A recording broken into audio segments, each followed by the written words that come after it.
যারা বেশি নামাজ পড়বে তারা বেশি জান্নাতে ঢুকবে নাকি? নামাজ পড়তে পড়তে যারা কপাল কালো করে ফেলছে এরা ঢুকবে না?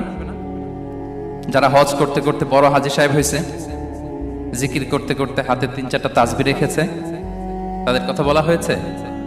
এগুলো নিঃসন্দেহে অনেক বড় আমল, কিন্তু সবচাইতে বেশি জান্নাতে প্রবেশ করাবে যে আমল, বিষ্ণু বললেন, এক হচ্ছে আল্লাহর ভয়, আরেক হচ্ছে সর্বোত্তম আচরণ। প্রিয় ভাইরা, ইসলামের মেজাজটাকে চিনে নেন, ইসলামের এসেন্সটাকে বুঝে নেন। আমরা ভালো আচরণকে গুরুত্ব দিতে চাই না।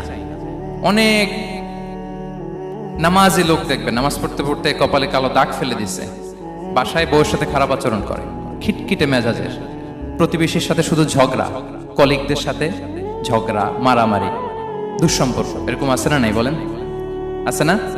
কিন্তু নামাজি, অনেক বড় হাজি, একদিনও কোরআন তেলাওয়াত মিস হয় না।